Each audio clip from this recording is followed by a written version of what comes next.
बिस्मिल्लाहिर्रहमानिर्रहीम। अस्सलाम वालेकुम viewers, welcome back to another recipe. आज हम बनाने जा रहे हैं चिकन मलाई बोटी। तो इसके लिए सबसे पहले आपने गरम तेल के अंदर रफली आपने चॉप करके प्याज डाल देने हैं और उसके बाद टमाटर और साथ ही हरी मिर्च का पेस्ट डाल के इसको 5 से 7 मिनट के लिए सौते कर लेना है। उसके बाद इसको किसी भी ब्लेंडर के अंदर डालें और अच्छे तरीके से ब्लेंड करके सेट असाइड कर दें। उसके बाद मैंने उसी ऑयल के अंदर जो है चिकन अपना डाल के उसको फिर से सौटे कर लिया। याद रखें, हमने इस चिकन के कलर को चेंज नहीं होने देना, लेकिन इसको दम पर रखकर पकाना ज़रूर है यहाँ तक कि हमारा गोश्त बिल्कुल सॉफ्ट हो जाए और अच्छे तरीके से टेंडर हो जाए, गल जाए। उसके बाद हमने इसके अंदर जो है लहसुन अदरक का पेस्ट भी साथ ही डाल देना है ताकि हमारे चिकन के अंदर से स्मेल ना आए।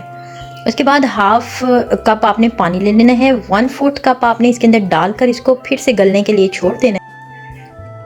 इसी के साथ ही हमने यहाँ पर प्याज और टमाटर का जो पेस्ट था वो इसके अंदर ऐड कर देना है और इसको अच्छे तरीके से पकाना है। पकाते पकाते इसी के साथ ही इसके बाद हमने मसाले डालने हैं जो कि पाउडर मिर्चें, सॉल्ट, ब्लैक पेपर, काली मिर्च जो थी और सफ़ेद पेपर मैंने इसके अंदर डाली थी और साथ ही मैंने इसके अंदर धनिया पाउडर डालकर इसको फिर से मैंने टेंडर होने देना है। इसको फिर से हमने पकने देना है। जैसे ही मसालों का सारा जायका हमारे चिकन के अंदर आ जाएगा तो इसके अंदर हमें डालना है अब दही।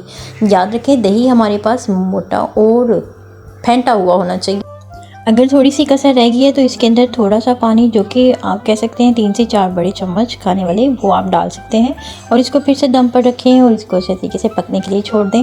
इसके फ़ौरन बाद मैंने क्रीम डाली जो कि फ्रेश क्रीम थी, 4 से 5 बड़े टेबलस्पून जो हैं मैंने भर के वो डालने के बाद इसको फिर से आप दम पर रखें। देखें, ये हमारी हांडी है दम वाली, मतलब कि दम पे पकेगी। इसको ज़्यादा पानी नहीं लगा सकते क्योंकि फिर क्रीमी बिल्कुल भी नहीं बनेगी।